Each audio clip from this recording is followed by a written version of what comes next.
All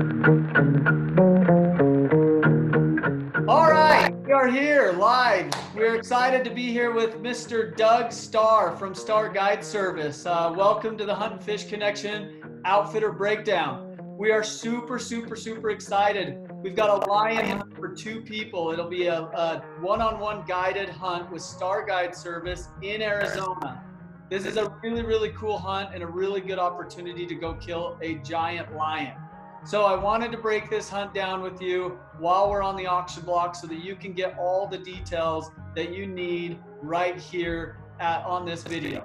So we've got Mr. Doug Starr from Starr Guide Service on the call today, and just wanted to kind of introduce him.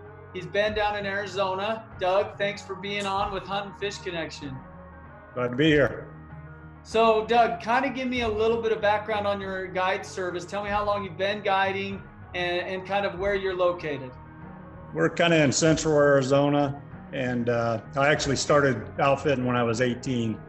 So I've been doing it for a long time. So 25, 30 years there. And I haven't never missed a year. So lots of experience and all that in there for the lions and stuff. So I've been doing it a long time. Awesome. So I know you obviously guide elk and mule deer, but lions seem to kind of be your passion and your thing. So we're really excited. We've got two lion hunts that are on the auction block. Kind of give me a little bit of breakdown on the lion hunting in Arizona and what the season dates are and how that kind of lines up. So pretty much you can go from August all the way through May 31st because they've been fiddling with the season a little bit. But primarily we do our hunts from December. We can get all the way into May, but usually we're pretty well wrapping it up by May. So we've got about 4 months there, 4.5 months where we can really get after it. And main thing is just keeping good cool temperatures, winter type temperatures. Yeah. The one thing that I love about Arizona is I think you get a little bit of snow, and you know, your dogs are also trained to trail on dirt, which is a really important thing. I've been lion hunting before in Utah, and those dogs are so used to just tracking in the snow. It's hard to get a lion if you don't have perfect conditions. It sounds like you kind of have it down where your dogs can trail on both surfaces. Yeah, I mean the dirt is what we're striving for, and that's what I would prefer to hunt all the time. Obviously, it's a lot of fun when we get snow because the percentage goes up. We can cover a lot more miles and stuff. But the dirt hunts are way more enjoyable. It's more of a normal hunt. Basically you can get out there and get started at daylight instead of driving all night in the snow and stuff like that. So you do get a little bit of sleep.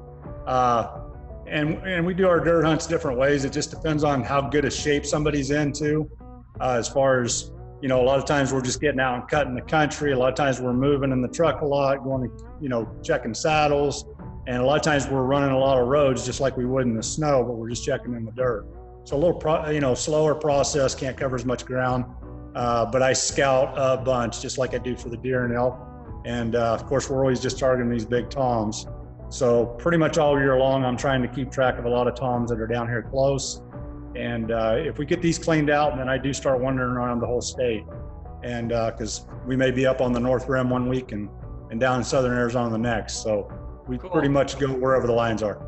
That's awesome. I mean, scouting for lions, I would have never even thought. So that's actually a really huge benefit to having, you as a guide on this hunt.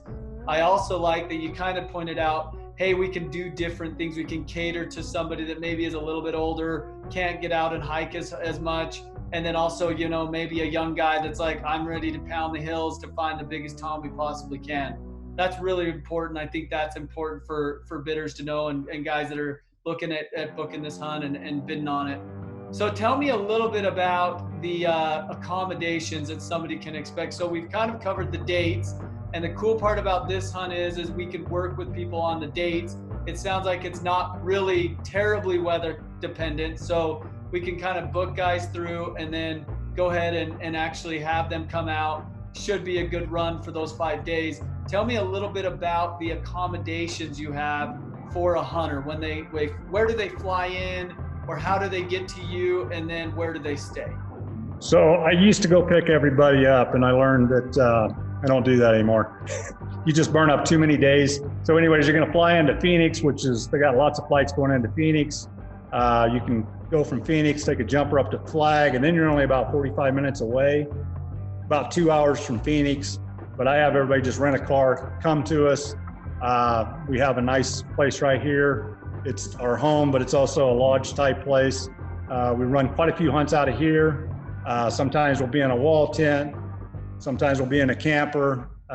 If we're up on the North Rim, we could maybe do a camp and hit a hotel, restaurants, some, you know what I mean? It's kind of a wild and woolly deal on these wintertime hunts because the weather is really brutal a lot of times. So if we can camp, I like to camp, but if it's brutal, hey, let's just go jump in a motel and we'll get out there in the morning and hit it, you know? Yeah. So try to keep everybody comfortable, but pretty much once you get here, I'm taking care of everything food-wise, lodging-wise, whether that be with motel or tent or camp, you know, whatever we're doing. Awesome. Awesome. So that's really cool to be versatile that way. And so as a hunter is thinking about this, they'll obviously be checking in with you up to the time they depart, come in and fly in to know what kind of gear, what type of, you know, coat, heavy coat, you know, lighter gear, just dependent on the weather. It sounds like in the area you'll be hunting. The next part I wanted to talk and kind of just walk through is, as far as a day, you know, a hunter can expect, what time do you guys usually start in the morning? And then kind of move me through the day. Are you out all day long? Or are you just chasing lines in the morning and the evening? Kind of give me a rundown of what a hunter can expect throughout a day. So let's start if it's an easy deal and we got snow. If we ended up getting snow, pretty much I'm going to run 24 hours a day as long as I can, which sounds crazy, but that's how we do our snow hunts if we get some snow, because it usually don't last very long. We'll get a day or two of snow, and but you know, we'll take advantage of that if we have it. And but a typical day with the dirt, usually we're starting about 3 to 4 o'clock in the morning. Pickup time, you know, if you're in a hotel, if you're here, but that's usually about the time we're getting rolling.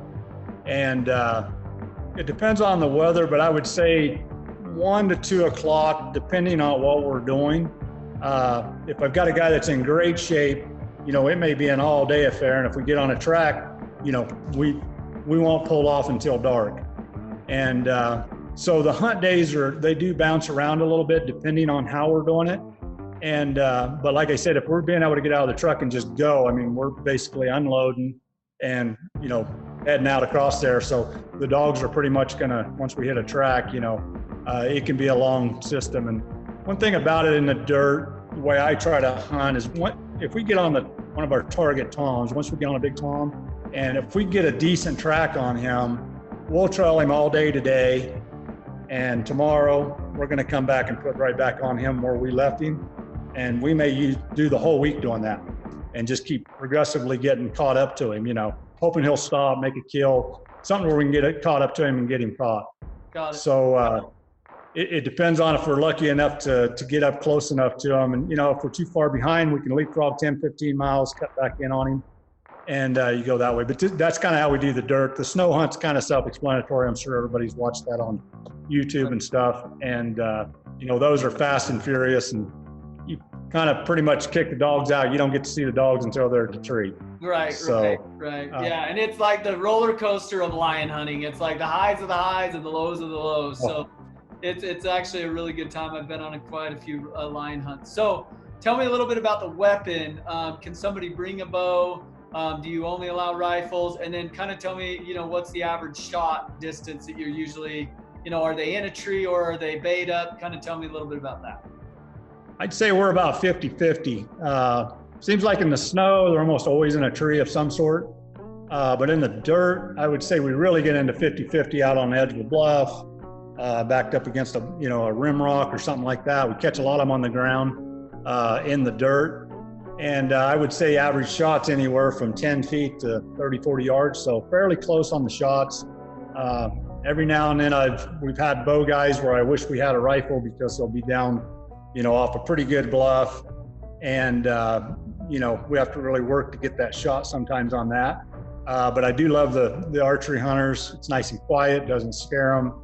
Usually we got a dead lion really close right there with a gun. If they screw up, put a bad hit on him, he's gonna, you know, just like any other animal. Right.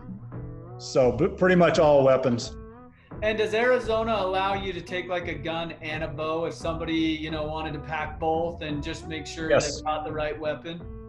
Yes, on a lion you could. And usually I try to carry a rifle in the truck for these instances like what I just talked about. So if we get one that's so far off a ledge we can't get it done with that, we can get back, get a rifle, and come back in and do it that way. Awesome.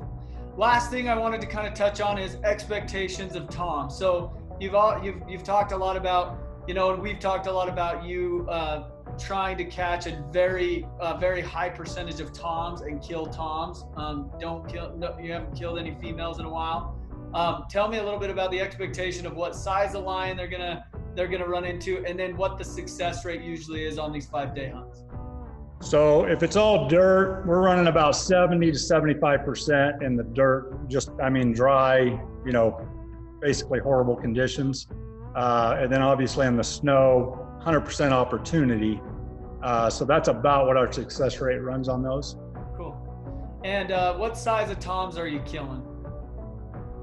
The big guys are probably 160 to mid 80s is, I'm going to say, our general. These are just the big toms. Like I said, I'm out there scouting all the time. So in my area right now, within 100 miles, I've probably got 4 toms that I would say are going to be in that range. They're old toms, 7, 8, 9 years old. They're at the peak of their deal. Average toms are going to run 120 to 140 right in there. I'm going to say that's a pretty good average.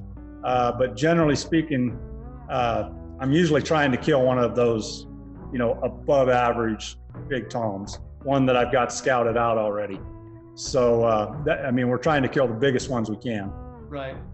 And last thing is what is the out-of-state license for a non-resident? What's the cost on that usually? Do you know right off the top? Now, I believe it's like 114. I'd have to grab a reg real quick. That's okay. Been a while. So we're between 100 and 150 bucks, give or take. Yeah, you got to have your hunting license, and then you can buy your tag over the counter. You can actually pick it up. You can fly in and hit the first Walmart or anything coming in. You can buy it the same day and hunt the same day. So we don't have no waiting games like that and stuff. Or most guys are putting in for Arizona. Seems like everybody puts in for Arizona. So they usually have their hunting license, but it's also very easy to get online. So you can just pick it up online. And that's the cool part about this hunt. There's no draw or anything. It's obviously all over the counter. And so you're going hunting. You don't have to wait. Yeah, that's awesome. The biggest thing we want to do with Hunt and Fish and Starr Guide Services, we want to have the outfitters on that set the correct expectations for hunters. When you bid on a hunt here at Hunt and Fish Connection, you're able to actually see an interview basically, or watch an interview of each outfitter and what the hunt entails. Gets me excited. It's something that you can do outside of the normal fall hunting, seasons. And, when everybody's kind of getting a little depressed down in, February, August, or February and March area, you can run down to Arizona and have an amazing lion hunt with Doug and Starr Guide Service. So, Doug, thank you so much. We're going to really, really push to auction this baby off so you can have a couple hunters come down and hunt lions with you. I'm really looking forward to it.